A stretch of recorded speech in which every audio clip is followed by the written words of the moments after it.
Bismillahirrahmanirrahim. Kisah seorang anak muda di zaman tabi'in dulu. Anak muda ini terkenal dengan tampannya, postur tubuh yang kekar, ya, jalur nasabnya yang suci, kaya raya dan soleh. Semua perempuan di wilayah Irak memuji-muji dia, diidolakan sudah. Yang perempuan yang soleha berharap jadi istrinya. Perempuan yang fasikah, yang buruk imannya, ini berharap berzina dengan dia. Penawaran selalu datang ke anak muda ini, zina. Zina gratis plus minta apa saja dikasih. Mau minta emas, mau minta kereta kencana, apa saja, yang penting mau berzina. Selalu dia tolak. Ringkas cerita, anak muda ini umurnya 20 tahun. Ada satu istri pejabat pemerintahan pada saat itu, terkenal juga dengan kecantikannya, dengan postur tubuh yang tinggi, yang semampai, yang segala macam hal kelebihan. Punya kelebihan, jalur nasabnya terkenal, nikah sama seorang pejabat. Dia bilang sama teman-temannya, perempuan fasika ini bilang, saya akan taklukkan anak muda itu, dia pasti berzina dengan saya. Kata teman-temannya, kalau kau bisa hebat, coba buktikan. Dia bilang, baiklah. Dia bilang sama dayang-dayangnya di rumah, ada 4 orang dayang-dayang pembantunya. Dia bilang, kalian tahu nggak si fulan? Kata si perempuan ini, kalian tahu nggak si fulan? Laki-laki ini dimaksud. Dayang-dayang bilang, iya, itu kami idolakan. Kalian mau berzina nggak sama dia? Maka spontan dayang-dayang ini orang fasika semua ini. Oh tentu saja. Jangankan berzina, berdampingan aja sudah kami merasa sebuah prestasi, apalagi berzina. Kata majikannya, saya akan berzina dengan dia. Dan kalau saya berhasil, saya akan berikan kalian kesempatan berzina dengan dia. Tapi kalian harus dukung saya. Baik, apa yang kami harus lakukan?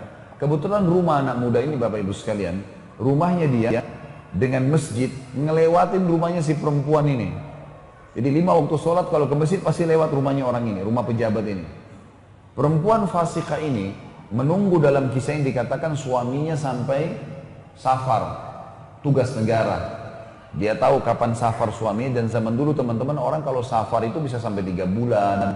Karena memang tidak ada transportasi kayak kita sekarang, nggak ada pesawat, orang naik kuda. Bisa hidup, bisa mati gitu. Safarlah si pejabat ini keluar Irak pada saat itu bertugas negara. Ringkas cerita, si perempuan ini mulai menjalankan tipu syaitannya. Dia bilang sama dayang-dayangnya, suami saya sudah safar semalam, sebentar kalau anak muda ini lewat, waktu itu kebetulan duhur, siang hari. Kalau perempuan laki-laki ini lewat, tahan dia. Dan kalian keluar bilang, di dalam rumah kami sambil kalian menangis-nangis, tuan kami sedang sakarat, akan meninggal dunia. Suaminya nggak ada laki-laki. Tolonglah. Kalau dia masuk ke dalam rumah, jebak dia. Maka dayang-dayang bilang, baiklah. Lewatlah si anak muda tokoh kita ini. Kemudian dayang-dayang ini keluar, tiba-tiba buka pintu, nangis-nangis.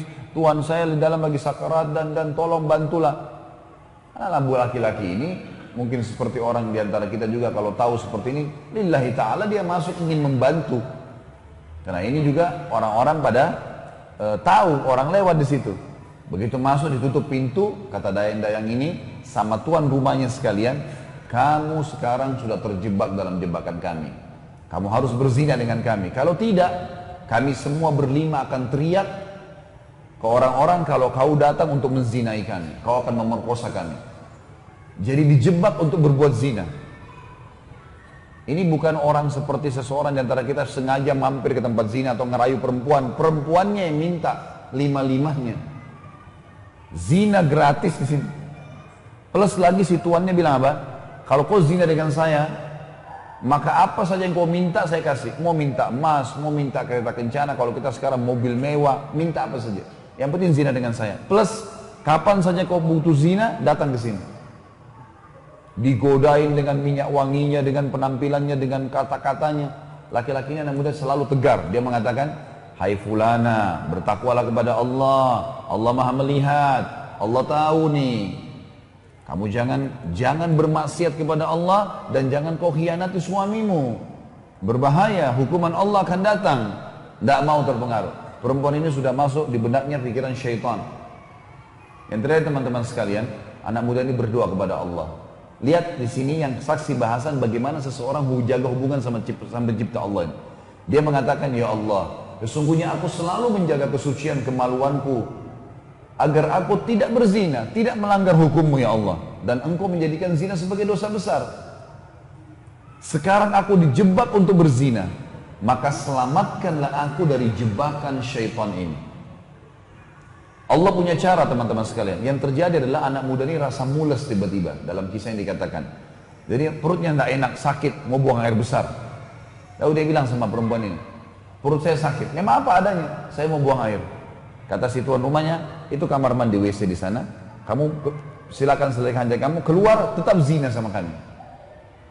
Anak muda ini masuk ke WC sambil berpikir, dia sambil buang air. Subhanallah, kisahnya begitu. Setelah buang air, muncul ide dia. Sebagai pertolongan dari Allah, dia ambil kotorannya. Anak muda ini bersih sekali, wangi, bersih, orangnya gagah, tidak pernah begini. Tapi tiba-tiba muncul idenya, dia ambil kotorannya sendiri, lalu digosok di bajunya. Sedikit, tidak banyak. Begitu dia keluar dari kamar mandi WC, si perempuan ini lihat, perempuan ini orang kaya, biasa bersih, biasa wangi. Lihat kotoran di badan. Kok kamu begini, jorok sekali kalau bahasa kita. Dia bilang, saya begini sekarang. Inilah saya. Maka tuan rumahnya bilang sama dayang-dayangnya, keluarkan laki-laki ini dari rumah saya, karena saya tidak pernah temukan laki-laki sejorok dia. Nggak mungkin saya mau berzina sama orang begini. Maka laki-laki tersebut keluar teman-teman sekalian. Begitu depan pintu orang ini, sujud syukur kepada Allah karena tidak jadi berzina. Bayangkan bagaimana seseorang kalau tahu Tuhannya, bisa, kalau tadi Nabi SAW dalam kondisi sakit, musibah sedang datang, bisa sabar. Dan pada saat itu puncaknya Allah akan datangkan pertolongan.